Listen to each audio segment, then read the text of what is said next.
कार्यकर्त्यांची लगबग वाढलेली आहे। जालना जिल्ह्यातील ग्रामीण भागातील भाजपचे काही कार्यकर्ते या ठिकाणी आलेले आहेत। वातावरण कसं आहे आपण त्यांच्याकडून जाणून घेऊया। अर्थात महायुतीच्या उमेदवारांच्या प्रचारासाठी ते गेल्या काही दिवसापासून फिरत आहेत। कसा प्रतिसाद मिळाला लोकांचा? खूप प्रतिसाद आहे लोकांचा, उत्साह आहे लोकांमध्ये। आणि दादा 4 लाख मताच्या लीडने या ठिकाणी निवडून येणार। सर्वात जास्त लीड जर राहील महाराष्ट्रामध्ये ती रावसाहेब पाटील दानवे यांना राहील, हीच मी सगळ्या जनतेच्या वतीने मी सांगू शकतो की लोकांमध्ये इतका उत्साह आहे। दादाच्या बाबतीत दादाने विकास केलेला आहे, त्या विकासाच्या जोरावर आम्ही हे इलेक्शन लढत आहे। तर दादा 4 लाख मतांनी निवडून येतील। बरं, तसं वातावरण झाले तयार? वातावरण 100% तयार झाले। आज मान्य अमित बैशा यांच्या सभेनंतर पूर्ण 100% असं वातावरण होईल की मान्य श्री रावसाहेब पाटील दानवे दादा हे 4 लाखातील कमीत कमी निवडून येतील। येणाऱ्या ग्रामीण जालना ग्रामीण तालुक्यात आणि शहरामध्ये होणारा विकास पाहता आम्ही फक्त ह्या वेळेस विकासाच्याच मुद्द्यावर इलेक्शन लढत आहे। बाकी आम्हाला जातीपात धर्म याच्याबद्दल काहीच वाद करायचा नाही किंवा काही त्या मुद्द्यावर आम्ही इलेक्शन लढून आमचा इलेक्शन लढण्याचा मुद्दा फक्त विकास आणि दानवे दादाचा एक चेहरा। अमित शहाची सभा किती फायद्याची? खूप फायदेशीर राहणार आहे। बीजेपी साठी ही सभा खूपच फायदेशीर राहणार आहे आणि रावसाहेब दादा दानवे हे 4 लाख मतांना तर कमीत कमी निवडून येणार म्हणजे येणार। बरं, तुम्ही सगळी ग्रामीण पातळीवरची कार्यकर्ते आहेत, ह्या निर्णायक सभेमुळे काही फरक पडेल? चांगलं वातावरण निर्माण होणे? हो, खूप चांगलं वातावरण निर्माण होणार आहे। अगोदरच दानवे साहेबांसाठी फेवरेबल वातावरण आहे, कारण ग्रामीण भागात जो विकास झालेला आहे, ग्रामीण भागात मूळ प्रश्न होता पाण्याचा। जल जीवन मिशनच्या माध्यमातून म्हणजे जालना जिल्ह्यातील एक पण असं गाव नाही की तिथं जल जीवन मिशनचं काम चालू नाहीये।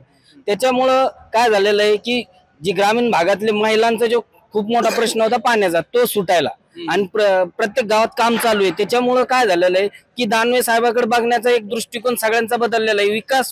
विकासाच्या मुद्द्यावर दानवे साहेब सगळ्यांसमोर चाललेले आहे। त्याच्यामुळं 100% आणि मतदार उत्सुक आहे दानवे साहेबांना मतदान करायसाठी। प्रतिस्पर्धी उमेदवारांचे एक आव्हान आहे की 90% गावात रावसाहेब दानवे फिरलेलेच नाहीत, काही कामं झाली नाही। प्रत्येक गावामध्ये जालना जिल्ह्यामध्ये प्रत्येक गावामध्ये सगळ्यात जास्त जर कामं असेल तर फक्त भारतीय जनता पार्टीचे आहे आणि गावोगावी साहेब फिरलेलेच आहे। कारण की वर केंद्रामध्ये साहेब जर नाही नसले समजा की मग सगळ्या गावातच फिरावं का साहेबांना? केंद्रात साहेब पाहिजे आणि आपण सगळे कार्यकर्ते गावात आहोतच। गावात कार्यकर्ता म्हणजे रावसाहेब पाटील दानवेच हे एक। आणि सगळ्यात जास्त मतांना जालना जिल्ह्यामध्ये मतदान जे पडणार हे फक्त रावसाहेब पाटील दानवे यांनाच पडणार। मागच्या पेक्षा आणखी 25,000 शिल्लक लीड नाही येणार। सभेला किती गर्दी होईल? खूप गर्दी होणार। स्टेडियम मी म्हणतो जागा अपुरी पाडणार आहे आजच्या या सभेला, कारण येणारा जो उत्साह आहे लोकांचा की बाबा आम्ही दानवे साहेबांची अमित शहा साहेबांची जी सभा आहे त्यांना आणि दानवे साहेबांना मतदान करण्यासाठी मतदारांचा खूप कौल आहे की बाबा मी एवढं सांगू इच्छितो की बाबा यावेळेस मतदानाचा टक्का पण वाढेल। सभेवर ठरणार आहे का वातावरण कसं आहे? सभेवर बी ठरणार आहे, पहिलं जातोवर बी वातावरण तयार आहे। पण आता केंद्रीय गृहमंत्री अमित शहा येणार आहे, ते येणार असल्यामुळं आणखीन पुन्हा उत्साहाचं वातावरण निर्माण होणार आहे आणि दादा निवडून येणार आहे, याच्यात काही शंका नाही। एकूणच भाजप कार्यकर्त्यामध्ये उत्साह आहे। अमित शहाची सभा आहे आणि अर्थात अमित शहाच्या सभेनंतर वातावरण अजून आपल्या दृष्टीने अनुकूल होईल असा त्यांचा दावा आहे। रवी मुंडे, एबीपी माझा, जालना। एबीपी माझा, उघडा डोळे बघा नीट।